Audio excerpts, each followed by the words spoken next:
Okay, good. Alright. Okay. Jadi pelajaran kita malam ini tentang perumpamaan hakim yang tak benar. Okay. Hakim yang tidak benar. Saya rasa lama sudah saya tidak mengajar Bible Study, dan kita juga akan ada Bible Study sambungan bagi besok, bagi Ryan, Evian, dan Iva, right? Jadi perumpamaan malam ini terdapat di Lukas 18 ayat 1 hingga 8. Mari kita buka di sana, dan kalau sudah sampai di sana, katakan amin. Isi. Amin. Mantap. Yang lain? At least 3. Amin. At least 2 lah. Okay, thank you. Alright. Jadi di sini cerita tentang perumpamaan tentang hakim yang tidak benar. Okay. Jadi ini zaman Yesus, ada seorang janda, ada seorang hakim. Dan apa yang terjadi ketika mereka berdua? Dan kita akan baca apa yang terjadi. Okay. Di Lukas 18 ayat 1 hingga 4, saya minta Ryan boleh bacakan?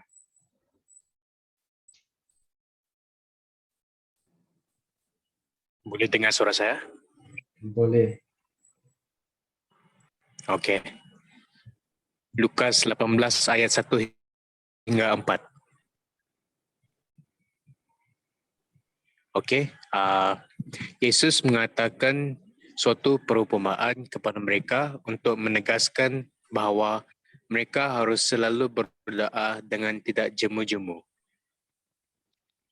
Ayat 2, katanya, dalam sebuah kota ada seorang hakim yang tidak takut akan Allah dan tidak menghormati seseorang pun. Ayat 3, dan di kota itu ada seorang janda yang selalu datang kepada hakim itu dan berkata,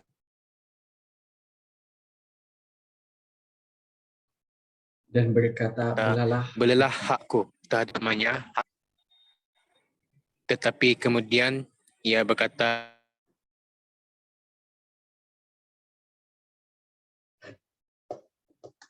dalam hatinya, walaupun seseorang pun.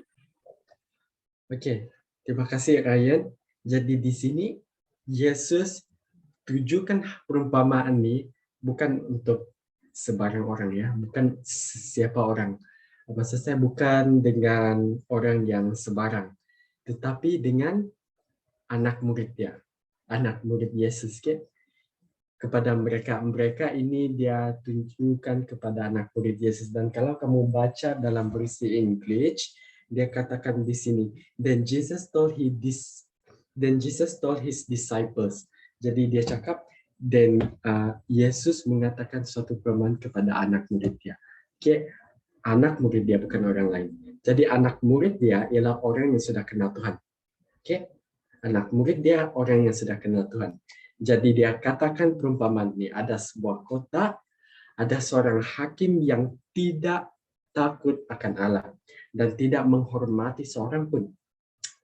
Dia punya ciri-ciri sangat penting dalam pelajaran kita, tidak takut akan Allah dan tidak menghormati seorang pun. Lepas tu ada seorang janda dekat kota itu, dia selalu pergi hakim tu sebab dia mau belah hak dia kepada lawan dia. Dari hakim itu hanya hakim yang dapat buat. Notice di sini hanya hakim saja dapat buat itu, kan. Lepas tu hakim tu selalu menolak. Tetapi pada saat ini, walaupun saya tidak takut akan Tuhan, ini dia sendiri yang cakap, dan tidak menghormati seorang pun. Lepas tu di ayat 5 hingga 8, Iva baca.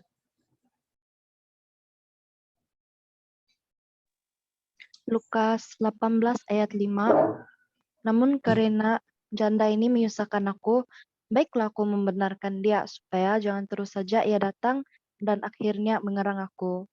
Kata Tuhan, camkanlah apa yang dikatakan hakim yang lalim itu. Tindakan. Tidakkah Allah akan membenarkan orang-orang pilihannya yang siang malam berseru kepadanya, dan adakah ia mengulur-ulur waktu sebelum menolong mereka? Aku berkata kepadamu, ia akan segera membenarkan mereka, akan tetapi jika anak manusia itu datang, adakah ia mendapati iman di bumi? Oke, terima kasih Iba. Jadi di sini, walaupun saya tidak takut akan Tuhan, walaupun saya tidak menghormati siapapun, namun karena janda yang selalu pergi datang mau belah hati kepada lawannya dari hakim ini menyusahkan dia, membuat hakim ini rimas, membuat hakim ini sengsara, hidup dia susah, tidak tenang begitu. And then dia katakan supaya jangan terus saja dia datang, saya mau belah dia dan membenarkan dia di hadapan orang. Kamu tahu maksud janda zaman itu ya, seorang yang kotor, oke, seorang yang tidak baik zaman orang Yahudi, oke. Masa itu bila mereka kata seorang janda, mereka tidak pandang begitu. Ya, oke, tidak pandang begitu. Lepas itu ayat 6 camkanlah apa yang dikatakan hakim yang lalim itu. Tidakkah Allah akan membenarkan orang-orang pilihan-pilihannya yang siang malam berseru kepadanya? Dan adakah yang mengulur-ulur waktu sebelum menolong mereka? Persoalan saya sini, siapa hakim ini? Maksud dia kan dia kata, tidakkah Allah akan membenarkan orang dia seperti hakim ini? Jadi adakah Tuhan ini, bukan, adakah hakim ini represent Tuhan? Adakah hakim ini melambangkan sebagai Tuhan? Evian. Tidak. Tidak. Oke, terima kasih. Jadi, boleh saya tahu kenapa tidak? Sebab dari pemahaman saya lah di Lukas 18 ayat 7 itu dia kan dikata, tidakkah Allah akan membenarkan orang-orang pilihannya yang siang malam berseru kepadanya. Kalau yang bos saya, dia kata, tidakkah Allah akan membela umatnya yang berseru kepadanya. Dia kata umat, yang saya punya lah. Jadi mungkin dia refer ke umat, macam tu. Oke, orang-orang pilihan dan umat ini benda yang sama. Oke, terima kasih Evian. Jadi di sini sebelum kita masuk lebih dalam dan dari persoalan saya, kita akan melihat satu persoalan. Dan sebelum saya masuk, semua sudah paham jalan cerita dia. Cakap amin kalau paham. Amin. Satu lagi, saya Ryan slot dia punya line. Oke, saya nampak Evian thumbs up. Oke, kita akan terus. Oke, kamu lihat situasi macam ni. Bayang-bayang kamu letakkan situasi kamu di dalam situasi zaman itu. Oke, kamu bayangkan kamu di dalam situasi tersebut. Oke, ini hakim, ini janda itu. Oke, sebelum saya masuk lebih dalam, kalau orang kata itu janda, bermaksud dia apa? Apa maksud janda nih? Saya tidak dapat melihat chat ya. Kamu boleh cakap saja. Janda nih siapa sebenarnya? Dapat apa maksud janda nih? Saya panggil Iva. Saya tidak dapat melihat chat ya.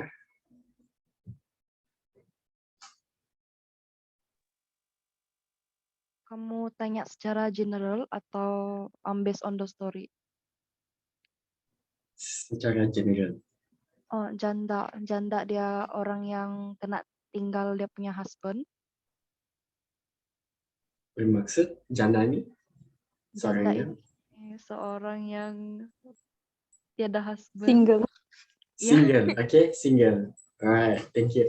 Jadi janda ini seorang yang sudah ada anak dan tiada suami. Itu bermaksud janda. Okay. Seorang yang sudah berkahwin dan tiada suami. Itu maksudnya janda. Okay. Okay. Ini poin yang sangat penting. Okay. Saya mau kamu orang ingat poin di mana janda ini ciri-ciri janda dan sebagainya dan ciri-ciri hakim. Kita akan masuk inti pelajaran kita lebih dalam lagi. Pelajaran ini saya pinggirkan saja.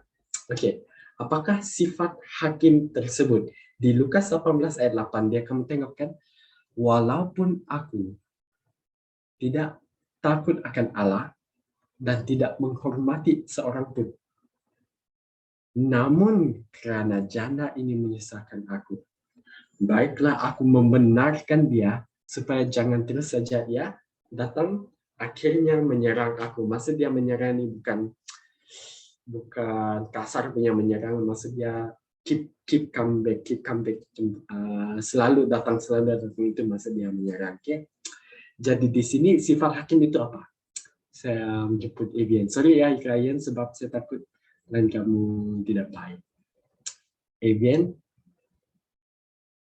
Ya, apakah sifat hakim tersebut? Hakim dalam cerita ini.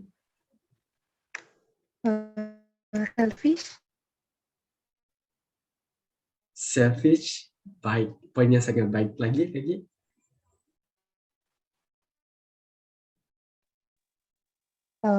Ya, selfish sudah.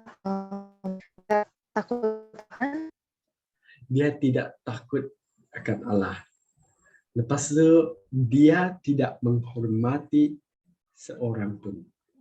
Oke, ini seorang hakim yang sangat selfish. Tidak takut akan Allah dan tidak menghormati seorang pun. Itu sifat hakim tersebut.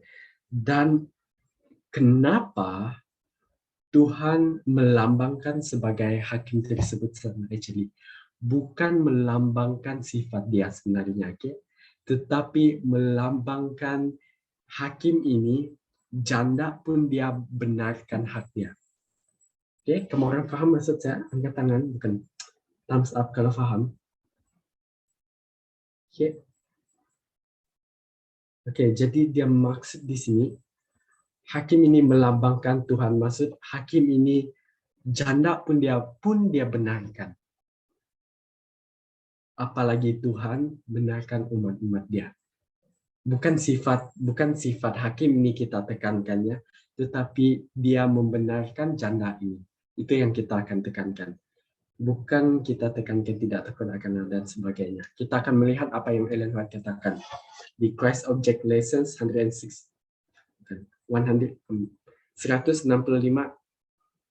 page 165 peringkat pertama.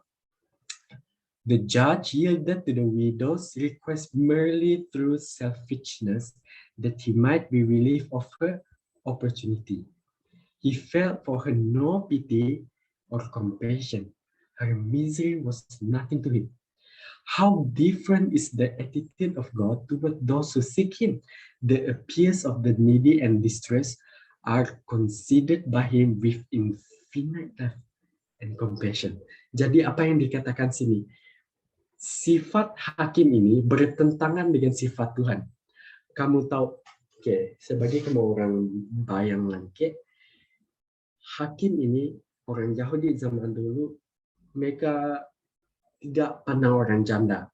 Bukan hakim saja, orang Yahudi zaman itu tidak pandang orang janda, mereka pandang orang janda ini seorang yang tidak baik. Lepas itu lagi-lagi janda ini datang kepada hakim tersebut. Lepas itu hakim tersebut dia pun dapat membenarkan janda ini oleh disebabkan dia punya persisten, dia punya selalu datang kepada untuk membelahkan hak janda tersebut supaya dia tidak ganggu lagi hidup hakim tersebut. Supaya janda itu tidak ganggu lagi hidup saya, itu yang hakim mau, supaya dia tidak datang lagi. Jadi dia pun membenarkan janda, apalagi Tuhan ini. Jadi itu yang kita belajar, apalagi Tuhan yang penuh dengan kasih sayang, penuh dengan compassion, penuh dengan care about dia punya umat-umat di akhir zaman ini yang penuh dengan dosa, dia pun sangat care dengan kamu dan saya. Infinite compassion, alright? Dia lah ready untuk memberkati kamu lagi-lagi, kamu selalu pilih untuk tidak menghormati dia. Lepas itu apabila kamu mencari dia seperti janda ini, dia bukan saja tidak hesitate, dia automatic, bukan saja automatic, lebih dari kita bayangkan. terus memberkati dia dan fulfill aku punya desire. Okay? Jadi itu karakter yang bertentangan dengan sifat Tuhan dengan sifat hakim ini tersebut. Saat ini faham? Thumbs up.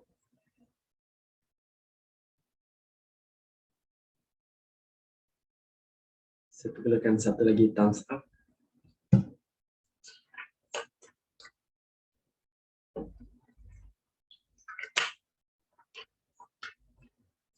Evian dan Ryan dapat dengar saya kah?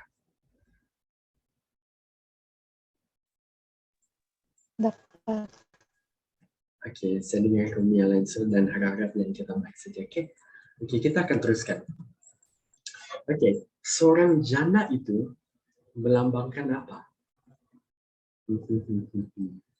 Ini perkara yang harus kita belajar lebih dalam. Okay?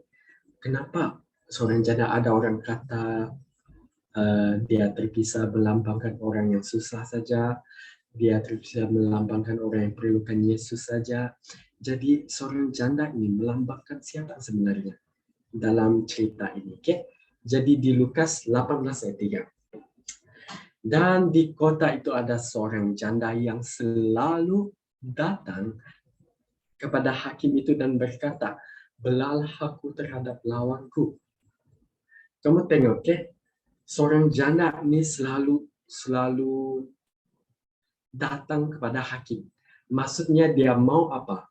Mau sesuatu, okay? Dia tidak pergi ke hakim tuh kalau dia tidak mau minta apa-apa pun. Okay? Dia pergi hakim itu sebab dia mau sesuatu. Okay, setakat ini paham? Ini poin yang sangat penting. Jadi kita belajar bahwa orang janda ini perlukan sesuatu. Sebab itu dia datang kepada hakim ini. Okay? Sekarang ini. Janda ini melambangkan umat Tuhan. Kenapa saya katakan begitu? Janda ini melambangkan umat Tuhan. Okay? Dia melambangkan umat Tuhan. Kamu akan tengok situasi ini dan ilustrasi yang saya akan buat. Okay? Janda ini seorang yang apa? Tadi. Evian, seorang yang apa tadi? Iva? Single. Sini tidak baik macam seorang yang tidak ada suami. Okay? Ya, itu lebih baiklah. Seorang yang tidak ada suami. Jadi itu janda. Okay? Jadi dia tidak ada suami. Dan kamu orang tahu perempuan melambangkan apa dalam Alkitab? Gereja. Yes, gereja. Perempuan melambangkan gereja. Jadi kalau ada perempuan mesti ada yang suami kan? Jadi suami melambangkan siapa? Suami. Yes. Aduh, tersentuh saya. Jadi suami ini melambangkan Yesus. Jadi kamu tahu si perlambangan ini, janda ini merupakan, kan dia perempuan, dia tiada suami. Jadi bermaksud dia tiada Yesus, tiada Tuhan.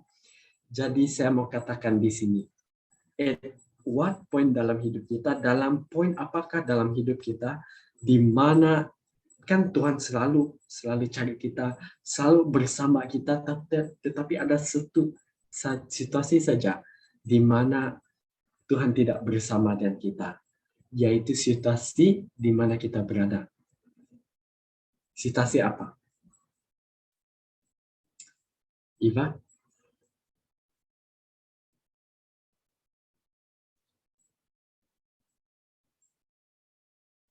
Ivian?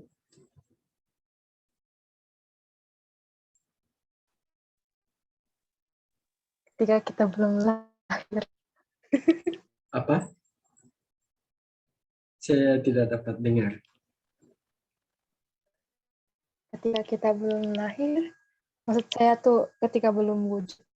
Oh, bukan ketika belum wujud. Logik juga. Terima kasih. Kalau Iva, Saya rasa bila kita berdosa, bila kita berdosa. Oke, logik juga. Oke, di Mika, Isaiah ada katakan, mereka sendirilah nanti akan berseru-seru kepada Tuhan, tetapi ia tidak akan menjawab mereka. Ia akan menyembunyikan wajahnya terhadap mereka pada waktu itu sebab jahat perbuatan-perbuatan mereka. Ketika terlalu dosa, Yesus akan menyembunyikannya. Bukan Yesus yang menyembunyikannya, tetapi pilihan kita menyebabkan kita terpisah. Pilihan untuk berdosa. Di Isaiah katakan, tetapi yang merupakan pemisah antara kamu dan Allahmu ialah segala kejahatanmu, dan yang membuat dia menyembunyikan diri terhadap kamu sehingga ia tidak mendengar ialah segala dosamu. Jadi di sini dia katakan dosa yang memisahkan manusia dengan Tuhan. Okay? Jadi kita sudah belajar bahwa dosa memisahkan Tuhan dengan manusia. Okay? Kita melihat di cerita di mana Yesus di kayu salib, macam ini dia. Eloi Eloi lama sabachthani. Bermaksud di manakah engkau, jadi dia merasakan perpisahan antara bapa dengan anak. Maksudnya perpisahan dosa. Dosa yang menyebabkan ia perpisahan. Jadi di sini kita belajar bahwa umat-umat yang janda ini melambangkan umat-umat yang sudah berdosa, umat Tuhan yang berdosa, cari Tuhan untuk mendapat satu jauh daripada kuasa itu dan mendapat daripada Tuhan diri, dan itu hanyalah satu cara saja, yaitu jalan Yesus saja cara dia. Itu yang saya mau katakan. Okay? Jadi kenapa dia dapat cari hakim itu mesti ada sesuatu yang berlaku. Okay? Jadi sesuatu yang berlaku di sini. Di Cross Object Lesson 167, peringkat pertama, the work of Satan as an accuser began in heaven. This has been his work on earth ever since man's fall, and it will be his work in a special sense as we approach nearer to the close of the world's history. As he sees that his time is short, he will work with greater earnestness to deceive and destroy. He is angry when he sees a people on the earth who even in their weakness and sinfulness have respect to the law of Jehovah. He is determined that they should not obey God.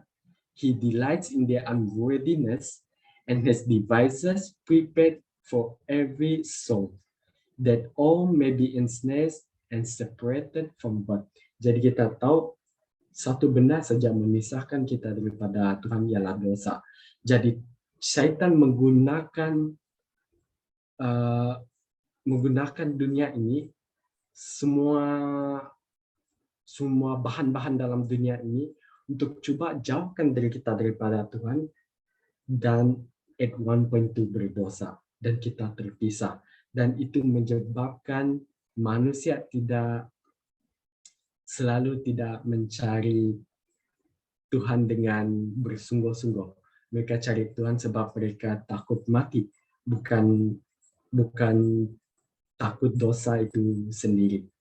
Okay? Maksud saya macam mereka cari Tuhan sebab tidak mau mati, bukan cari Tuhan sebab dosa itu sendiri.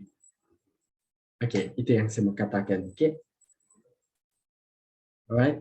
Jadi ya, di Matius 24 ayat 13 katakan, tetapi orang yang bertahan sampai pada kesudahannya akan selamat. Kalau kamu orang melihat gambar ini, setiap Kristen, setiap manusia ada perjalanan mereka masing-masing. Ada perlombaan mereka masing-masing. Kita hidup nih seperti satu perlombaan. Perlombaan mengejar mahkota kehidupan. Itu saja kita punya goal. Okay? Kalau kamu bayangkan kamu dalam satu track menuju ke garisan penamat. Jadi manusia masa lari dalam trik tersebut dia tidak pandang kiri, Oh, saya tengok orang dulu mungkin dia gambar saya itu contoh di mana orang enjoy dulu dalam dunia ini. Okay? Mereka gambar saya dulu, lepas itu mereka pun kena kejar dan mereka kalah. Itu yang kita boleh bayangkan. Dan apabila orang keep dia punya mind fokus dekat satu goal itu, mereka akan melihat satu things dekat dunia ini, satu pengajaran, dan apa-apa kesusahan yang mereka alami itu satu situasi di mana mereka dapat menumbuhkan iman mereka. Dan di sini sekali lagi saya mau katakan, kalau kita bawa Yesus dalam hidup kita, kita akan sampai kepada kesudahannya. Kita tidak dapat sampai di sana seorang diri. Okay? Kita tidak sampai seorang diri. Kita tidak dapat sampai ke garisan penamat dengan seorang diri. Okay? Kita perlukan sokongan begitu, dan sokongan itu ialah Yesus itu sendiri. Oke? Dan pada akhir ini, apabila manusia sudah sampai ke garisan penamat, sudah menang mahkota kehidupan ini, dan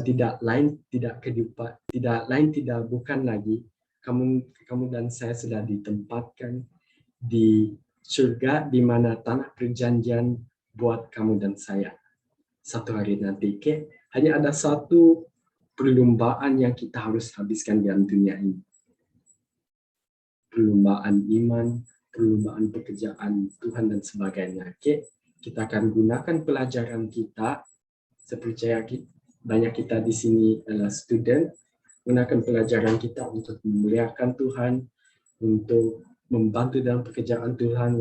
Kalau kita dalam bekerja juga sama, right? Jadi di sini saya mau katakan ialah kita sekarang ini berada di akhir zaman, betul-betul di akhir zaman sudah. Dan bagaimana? Saya bagi kamu orang satu contoh, satu situasi. Kehidupan seharian kita hari ini. Hari inilah.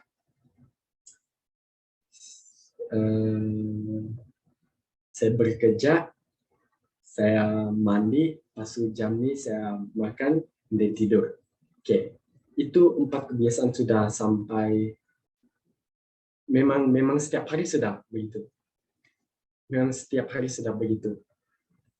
Dan dia tahu dia patut cari Tuhan, patut pray dengan bersungguh-sungguh, tetapi dia sudah biasa dengan situasi dia, dengan pekerjaan dia menyebabkan dia selesa sudah.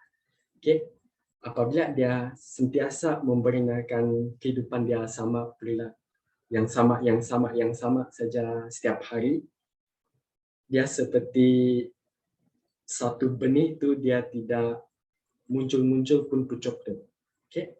Orang faham maksud saya? Tidak muncul pun pucuk tu. Jadi kalau dia buat, saya patut ini sebenarnya, apa kata saya buat yang masa yang ada saya buat sekarang ini. Jadi dia buat ini. Dan besok tuh, yang semalam tuh saya baca, dan hari ini saya baca inilah. Dan dia baca ini, dan yang lain, berarti kata lain, kehidupan hari demi hari lebih dekat dengan Tuhan bagi dia punya earnestness, cari untuk Tuhan, dan pray sangat often, dan itu menyebabkan dia bertumbuh. Kamu dan saya tidak akan melihat seseorang itu akan membesar kalau dia tidak makan. Seperti itulah yang saya mau katakan.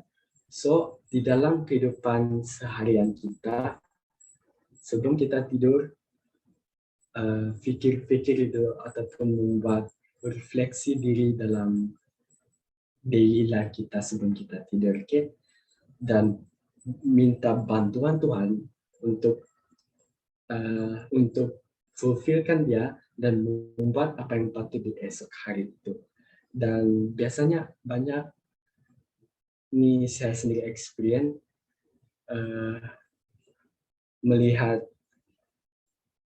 contoh di dalam kelas saya, resolusi baru orang cakap, resolusi baru tahun 2022 contohlah. Saya mau ini, dan ada orang juga mau cakap pada tahun 2021 ini, sebelum capai ini lagi. Saya mau capai di tahun 2022. Jadi macam mana dia mau capai, dia perlu naik satu tangga ataupun 2 tangga dan seterusnya. Dia tidak boleh lekat di sana. Jadi ada sesuatu yang perlu kita untuk keluar dari comfort zone itu sana. Jadi bantuan itu perkara itu boleh berlaku kalau kita selalu sigap. Seperti seorang janda itu, dan dia akan mendapat apa yang dia nak. Macam Ellen White katakan, hakim itu sangat berbeza sifat dia seperti Tuhan. Kamu akan melihat hakim ini dia tidak menghormati siapapun, tidak takut akan Allah, bagi juga dan benarkan juga hak dia kepada janda ini. Apalagi Tuhan yang kasihkan kepada kita. Dan Tuhan akan membantu kita sampai dia datang. So pelajaran malam ini kita harus ada komitmen sebenarnya. Dalam hidup kita harus ada persisten dalam doa kita. Dan untuk buat sesuatu itu, dan jalan sesuatu, tempuhi satu itu, dan kita tidak melihat benda itu seperti yang kita kehendaki, tetapi kita tetap berjalan, dan itulah Yesus panggil iman. Iman. Alkitab katakan kita harus berjalan mengikut iman, bukan mengikut apa yang kita nampak. So pelajaran malam ini, saya rasa ngam-ngam sudah jam saya. Terima kasih, itu pelajaran kita malam ini. Dan Iba boleh stop recording.